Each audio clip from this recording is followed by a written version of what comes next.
Hi, my name's Connie Gross, and I'm an infant and early childhood mental health consultant for the Children's Resource Center in Bowling Green, Ohio. And today we're going to talk about a behavior that can be kind of frustrating for caregivers, and that is running away from either the caregiver or the classroom or our home. And this is specific to young children. So thinking about children who try to run off when we're maybe transitioning or something else is going on in the room. So we first are going to talk about what are some possible reasons. There can be lots of reasons. We're just going to take the time to cover a couple right now. And then also thinking about some ways we can respond to that behavior so that we can hopefully reduce the occurrence of that and also help children feel safe. So the first thing to consider is that our brain is very protective, and in our brainstem, there's a fight, flight, or freeze response to danger or even perceived danger. So what that might mean is sometimes children will see things that they might perceive as danger that as a caregiver we may not recognize in that moment. It could be just someone being too close to them, a certain tone of voice, or a facial expression, that their brain is connected with a potential danger and they're sent to the brainstem, fight, flight, or freeze response. Now, we often hear about that fight response because that's where a lot of challenging behaviors come from. Aggressive type behaviors, either with words or action. But we are also possibly going to see some flight response, which means that a child may run from that perceived danger or threat or actual danger or threat. And so it's really important that as the caregivers, we use safety language to let children know that we're there to keep them safe and that we're working really hard to do that. You might even consider using something called a safekeeper script, where you say something like, Johnny, our school's a safe place. I wouldn't let anyone hurt you, and I can't let you hurt anyone because our school is a safe place. You could substitute the words with whatever the behavior is you're trying to address, and you could substitute school for classroom, home, wherever the environment is. It's also important that we think about co-regulation and helping your child calm down when they are in that brainstem. There's lots of videos on our YouTube channel, the Children's Resource Center, if you want to know more about how to create a calm down spot or co-regulation.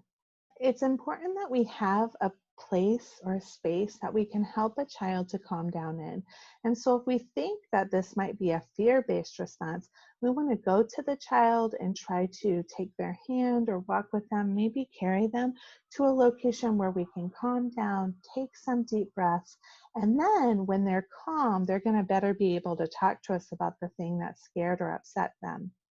So the first thing we want to do is try to keep that safety language going all the time, and then especially using that when they're feeling escalated, and taking them to some place in our room or home or center where we can help them to calm down and then be able to talk about the thing that scared them.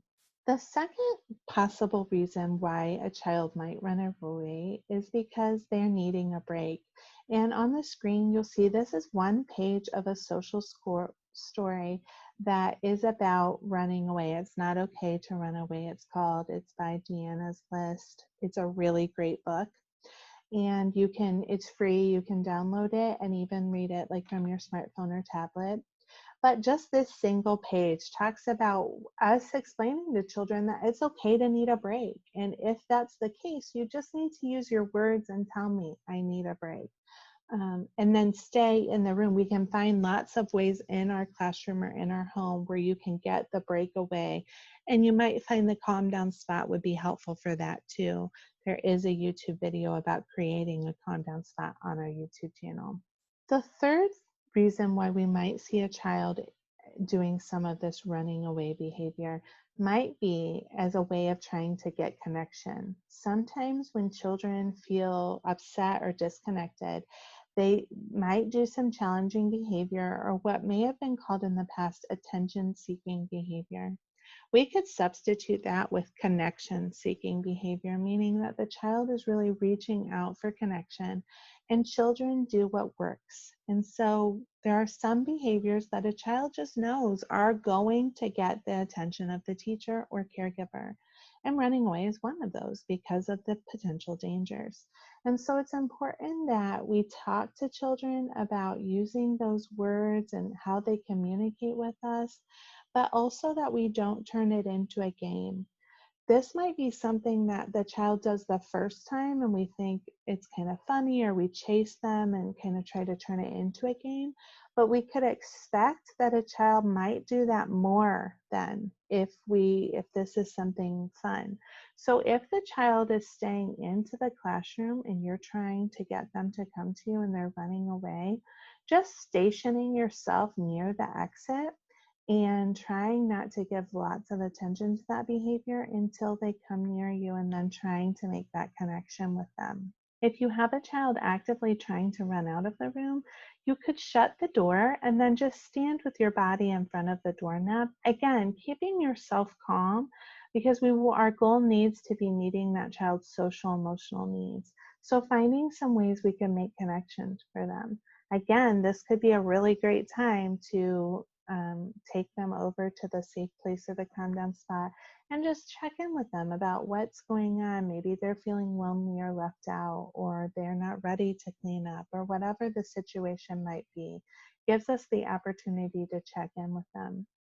It's really important that when a child is in that mode where they're trying to run away, that we're not trying to talk that topic to death in the moment.